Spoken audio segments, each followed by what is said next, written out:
There we go. We've got a scooter that's running. It's been a while since we've had our Roughhouse 50 up on the bench and working on it.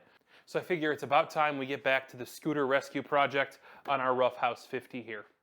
Now, in our last couple videos, we were worried about getting the carb cleaned out and replaced, getting our brakes taken care of, among some other things to get this scooter back up and running, back into some sort of rideable shape. We still have to do the turn signals on the rear. We still need to make sure that we've got a full tank of fuel, a few other things.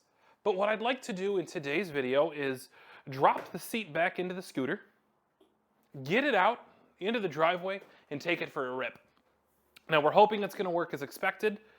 It's been sitting for a fairly long time before I bought it, and even since I bought it, it's been here on the workbench while I do other projects, while the weather's cold and I just don't feel like riding around. But in this video, we're going to go ahead, we're going to take our seat, and we're just going to pop our seat right into the scooter. Now the reason we're just setting it in like this is that I'm probably going to have to adjust things. We're probably going to have to put it back up on the bench and address something, is my guess. You know, we've dialed in the idle a little bit, but we still need to make sure it's going to get up and go. So putting the seat in here, the latch will hold it in place just like that, so the seat's not coming out, but it is not bolted down. With that, we'll go ahead.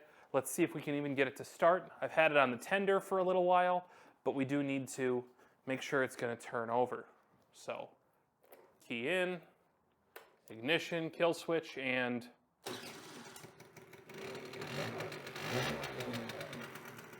there we go. We've got a scooter that's running. So what I'm going to do is I'm going to go ahead, throw my GoPro on the helmet, and we'll take this out into the driveway, see if we can't rip around the blocks a couple times.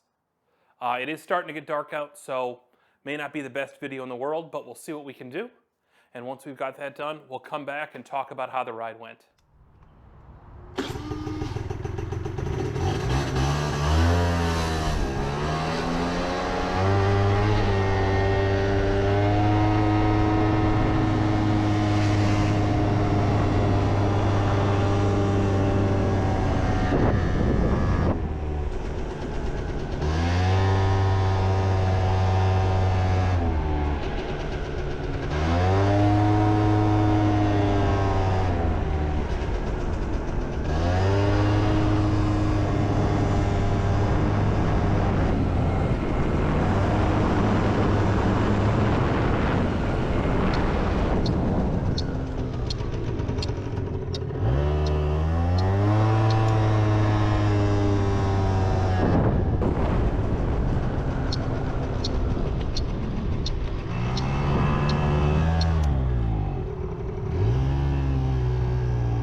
not bad at all. We got out there, we did a couple laps around the blocks here. We went up and down some hills, and overall, I'm thrilled that the little Roughhouse was doing its best to rip along.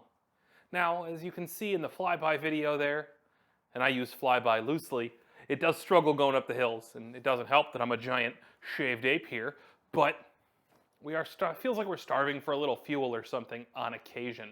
So I don't know if that's maybe the fuel line we put in, or the fuel filter, something like that, could be playing a role in why it's kind of starting to die on us a little bit occasionally. But we got it good and hot. Right now, we've got a running scooter. It ran, it stopped, the signals worked, the headlights worked, the taillight worked. I mean, we're basically there into a core scooter, let's call it. We're gonna do some things, fix our turn signals. But one thing I want to do in this video here is go ahead and maybe just replace the fuel line with the inline fuel filter with a fresh, brand new line, something that we know is clean and big and won't starve us for fuel at all. I'll bring you in here in a second and show you kind of what it looks like in there and what I'm thinking.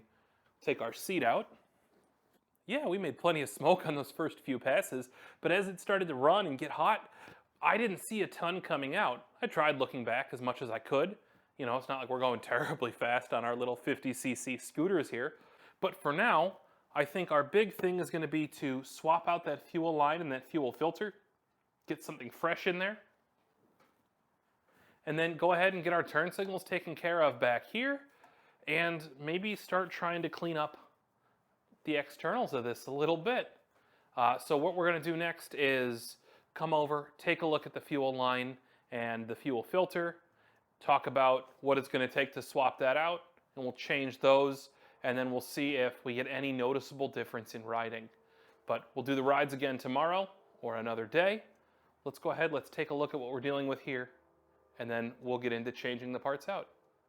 Okay, so here's our carburetor in there underneath the seat, and we've got our fuel line right here. Now, if I went back and I watched that video where we changed out the carburetor, I bet you that this was fuel line that came with another carb I bought for a different scooter.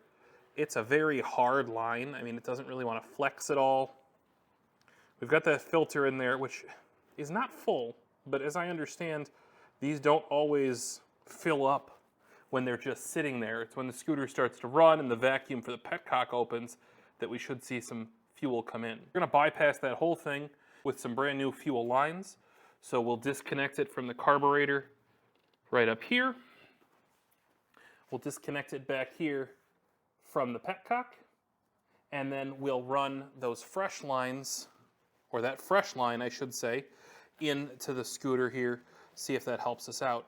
The other thing that I'd like to do before we get this out for another ride is address all of the slack in the throttle here. So we've got a lot of slack there. We've got a throttle cable connection that's, as we can tell, a little bit rough here. So there we go. This should be pulling up underneath there with our rubber boot sliding over to lock it down. So to adjust our throttle cable, all we have to do is come in here and just adjust it with this guy. If we turn it to the right, we get a much tighter assembly here. Keep adjusting it a little bit. We can adjust our lock washer that goes with it.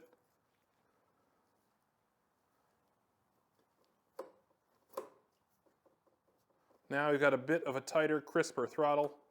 I'm sure we could use a new throttle cable. This has been on there for almost 4,000 miles of, well, we saw the kind of life that the scooter lived before. But for now, we've got ourselves a little bit of a tighter throttle. Let's go ahead and slide this guy up. Slide our little protective boot down.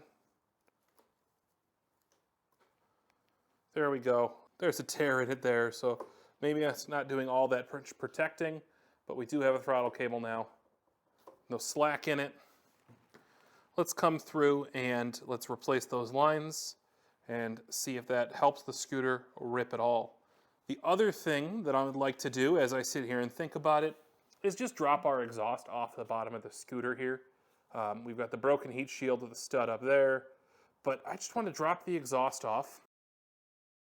Coming in the scooter under here, we're going to undo our exhaust nuts on either side there. We're going to come back, undo probably 1, 2, 3, 4, I don't know, 4 or 5 bolts here. Get this exhaust off and just make sure that everything at our connection up here looks good. Once we've got that out of the way, we will get up underneath here again. Here's our spark plug boot. So we're going to pull that boot off and we'll go ahead and replace our spark plug. And once we've replaced the spark plug, we'll come up here, and I think we looked at this before, but we'll remove this fuel line here entirely, making sure we've got nice, smooth, even, and plentiful fuel delivery to the carburetor. After a few days of waiting, I finally got the parts. New spark plug for our Roughhouse 150, and I've also got some vinyl tubing. So this is some sort of vinyl tubing I picked up at Ace Hardware. They're telling me it's rated for gas.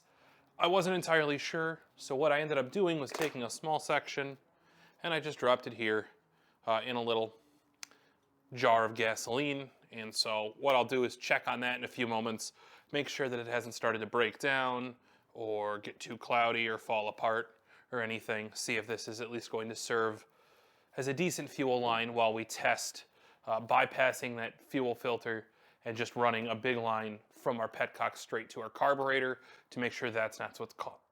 To make sure that's not. To make sure that is not what is causing us to kind of lose power on some of the hills and stuff.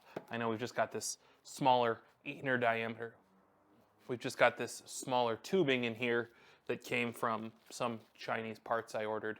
And it's not only stiff as the day is long, but it's pretty thin as well. So make sure we've got good thick tubing over that, something that'll flow fuel the rate we need it. And then we're going to change the spark plug and pull the exhaust off. I like to check the gaskets and the way the bolts are tightened and all that good stuff. But we've got a beautiful day here, so we can have the door open. We can really get to work, and I'll put you on time lapse. And what we're going to do is change out our fuel filter and fuel line for that new fuel line. I'm going to take our exhaust off, which is going to be apparently a whole host of bolts down here.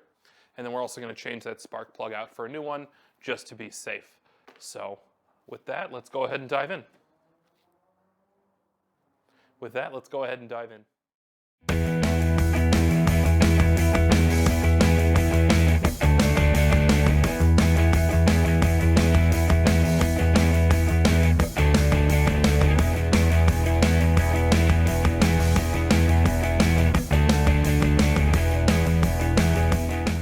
got the 2 spark plugs. Old spark plug here, a little wet and nasty. There's our new auto light plug. So this scooter hasn't really run in a couple days. Still got a little moisture on it, but that's okay. New plugs are like $3. Throw that in, toss the exhaust back on, and hope everything gets us running.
New spark plug, exhaust is cleaned out, made sure that's still intact, nothing's rusted through. Change that fuel line over to some of our clear plastic vinyl tubing. That seems to be doing the trick for now. I'll probably buy proper fuel tubing soon. Probably shouldn't just run gasoline through whatever you can find at Ace, but they are the helpful place and they'll have something for you. With that, I think it's time to put the seat back into the scooter, knock the rear rack off so that we can replace our turn signals. And the more I look at it, the more I think I just have to pull this little bar off. So I'll show that to you in a second. Throw our replacement turn signals on and we will have sufficiently rescued the scooter, shy of a thorough bath, some back to black on the plastic trim here. And then we'll have it out for a rip, decide if it's going to stick around or if we should sell it and pick up something else to work on. So let's go ahead, replace those turn signals, and bolt the shit back together.